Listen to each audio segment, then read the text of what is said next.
Greetings and bienvenue, midnight crew. Thank you for returning to this broadcast, and welcome to new viewers joining us for the first time. If you like a video, then feel free to subscribe. This happened to me one summer years ago before I met my wife. I went on a vacation with a girlfriend from Oregon. This was in southern Oregon off of the Rogue River in an old mining town.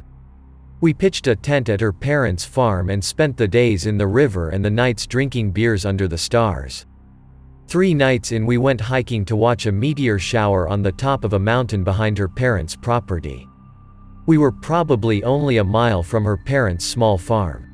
We packed binoculars, blankets, some wine and flashlights. Right after sunset, she led me up along a horse trail to a gravel road. From there we hit a series of switchbacks which slowly led us to the top of the mountain, passing a few abandoned mines along the way. The area was heavily wooded, but there was a clearing at the peak where loggers had made their base during a long ago cutting operation. You could see down into the valley we climbed out of and over the peak and down into the other valley to the north below. She grew up here and wasn't afraid of a night hike, but it honestly put chills up my spine. We laid out the blankets and popped the wine. The shower wasn't going to arrive until 1 a.m., we had plenty of time to kill. We played grab ass and smoked some pot and watched the stars come out. While we waited, we heard crunching noises on the slope under us. A tall buck sauntered out into that flat clearing that we were in and headed down into the northern valley. It scared the hell out of us, but we had a good laugh. We relaxed again and stared at the stars. We could see the Little Dipper, Vega, Saturn, Sagittarius and tons of other stars. Around midnight we were making out and she suddenly became rigid. "What is it?" I asked her. "Someone is coming," she said, motioning to my left with her eyes. I rolled over and looked up the trail leading up to us from the northern valley. In the dark I could barely make out the silhouette of a rider on horseback. As he came closer, I could also see he was pulling a mule behind him. The rider had on a large black hat with a wide brim above a huge dark mustache. The mule trailing behind him was loaded up with gunny sacks that were full of something. When he noticed us, he didn't call out, but instead he quickened his trot towards us. We had been lying flat on our sides and now I sat upright and called out, "Hey man," to him so he wouldn't ride over us. He just kept coming towards us until he almost on our blanket. He jerked the reins hard to his left and shifted his weight in the saddle to get a better look at us. I looked up at his face, but it was too dark to see his face when he was backlit by the sky and the hat covering his eyes in shadow. His wore canvas poncho and black shapeless boots. I had never saw a mule before this and was surprised at how large it was. I said, "Hello," again, but he just turned back to the trail and headed down the valley that we came from in silence. As he cantered away, his giant mule also gave us the once-over. My girl and me turned to stare at each other in the dark. "Do you know that guy? Who was that?" She had never seen him before or those horses. She wondered out loud where he could possibly be going. The trail only went back down to her parents' house and further down about a half-mile was the neighbor's. Spooked now, we turned on both of our flashlights. I felt defenseless after we were rolled up on by this silent stranger. We were too scared to follow him, but didn't want to stay where we were either. I asked her what was in the valley to the north. She said there was nothing for about 5 miles, where there was a tiny village consisting mainly of a small gas station. But that it was miles away through a pitch-black forest. This somehow unnerved us both more. We both hastily folded up our blankets and bottles. With no way else to go, we headed down the same trail the rider headed down shortly before. Slowly we made our way downhill down the same switchbacks. On one particular long and straight section, the beams of our flashlight barely caught the man and his animals slowly passing around the next bend. "Hey!" I screamed out angrily. He just kept going like he didn't hear us. My girl asked what is he had a gun or axe. "Let's just hang back." I was fine with that because this guy's was acting weird as hell. We waited for a few minutes in the dark to allow him to get further ahead of us. As we approached the second mine we had passed earlier, we heard a mournful howl come from the mine itself. It sounded like a bird or owl, but it startled us so badly, we both started running downhill.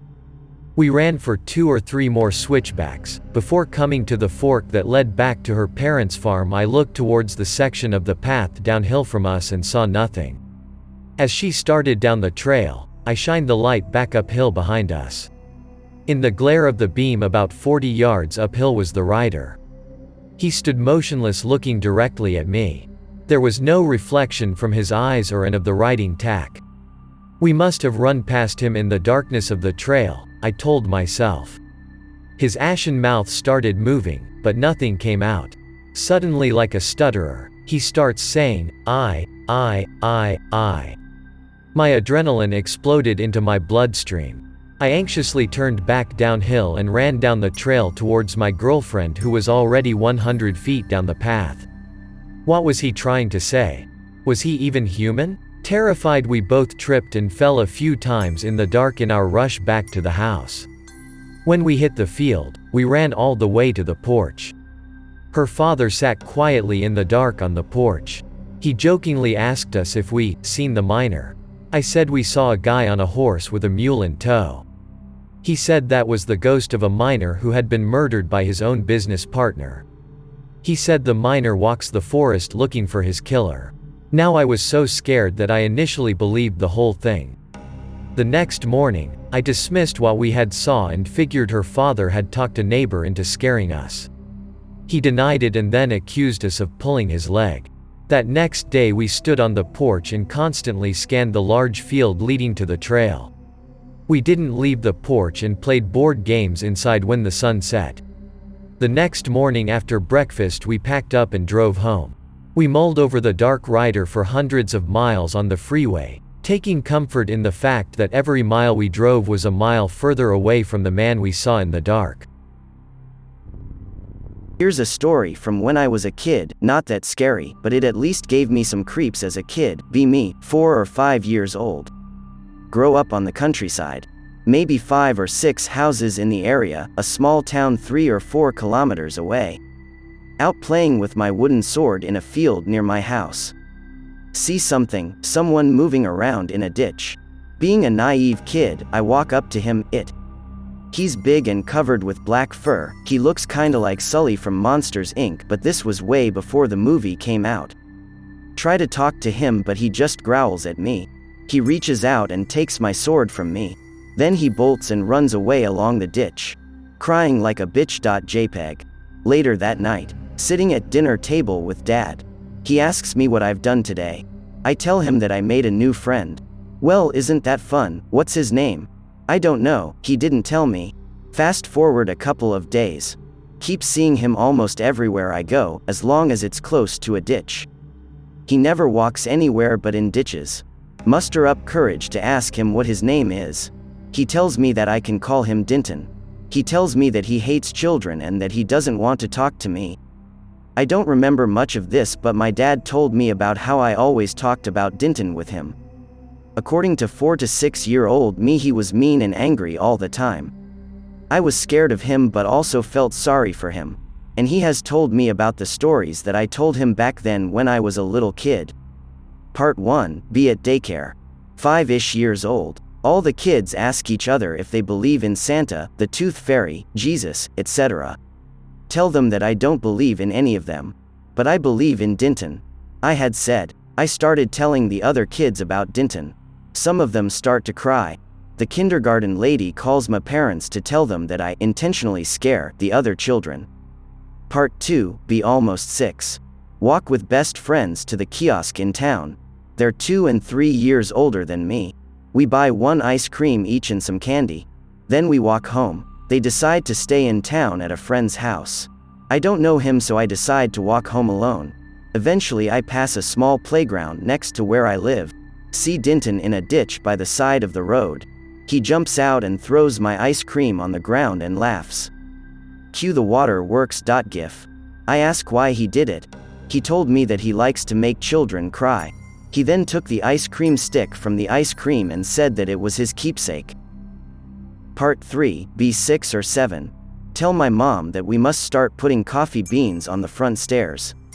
He asks me why. I say that Dintan loves coffee and that he has told me that he often sneaks into our kitchen when everyone is asleep to eat our coffee beans. Mom and Dad are obviously concerned and start locking the front door. They say that I can't talk to Dintan anymore and that I should ignore him if I saw him again. Fast forward maybe 3 months. Driving to the city to visit my uncle. I point to an old stone bridge and exclaim, "Mom, that's Dintan's house." My mom thought that it would be fun if we explored the bridge since none of us had been there before. Walked down the small road to the bridge and then we walked under the bridge. There I found 20 plus ice cream sticks. My mom was a little superstitious and wanted us to return to the car as quick as possible. Okay, final part, could write more but this is what I had pre-typed. When I was 7 my family moved to Portugal for 7 months. Forget entirely about Dintan and never talk about him to anyone. We had planned on living there for 1+ years, but my grandma was diagnosed with cancer so we moved back. Walk through the woods down a small trail that led to my grandma's house. See Dintan a couple of meters down the trail. He's really skinny now. He looks like Doot Doot covered with fur, like a stray dog. Tell him that if he's going to be mean he can go away. He looks sad, then angry and then he just goes away. See him a few more times after that day. Not afraid of him anymore, he's not the big scary monster from my childhood. He looks weak and sick. Dintan told me that since our house had stood empty, he hadn't eaten for 7 months. He also told me that he'd missed me. Told him to go away. I was busy being sad for my grandmother.